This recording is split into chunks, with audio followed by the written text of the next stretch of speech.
Could it all be a bad dream or a nightmare? Is it my imagination, or have we lost our minds? It's surreal. It's just not believable.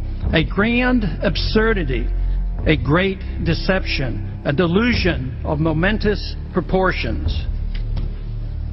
Based on preposterous notions and on ideas whose time should never have come. Simplicity, grossly distorted and complicated. Insanity, passed off as logic. Grandiose schemes built on falsehoods with the morality of Ponzi and Madoff. Evil described as virtue.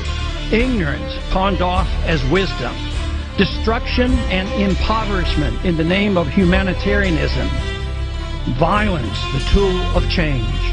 Preventive wars used as a road to peace. Tolerance delivered by government guns.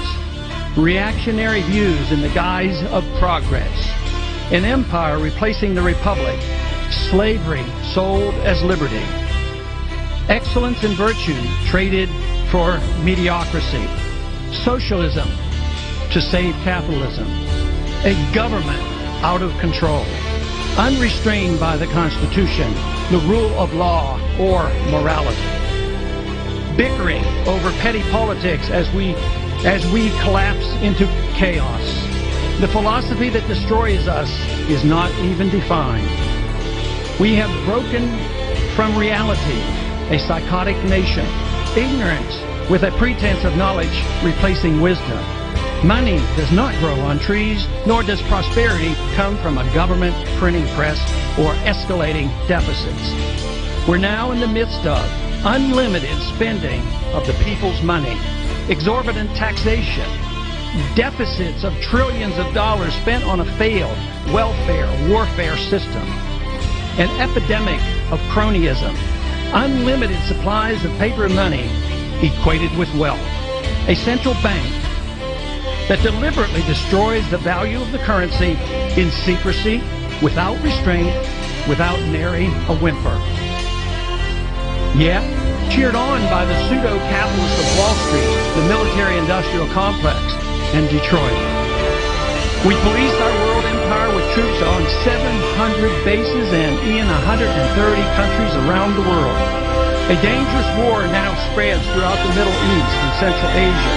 Thousands of innocent people being killed as we become known as the torturers of the 21st century. We assume that by keeping the already known torture pictures from the public's eye, we will be remembered only as a generous and good people.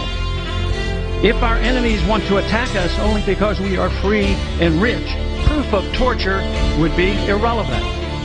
The sad part of all this is that we have forgotten what made America great, good, and prosperous. We need to quickly refresh our memories and once again reinvigorate our love, understanding, and confidence in liberty. The status quo cannot be maintained considering the current conditions. Violence and lost liberty will result without some revolutionary thinking. We must escape from the madness of crowds now gathering. The good news is the reversal is achievable through peaceful and intellectual means, and fortunately, the number of those who care are growing exponentially. Ron Paul is out there trying to make a difference.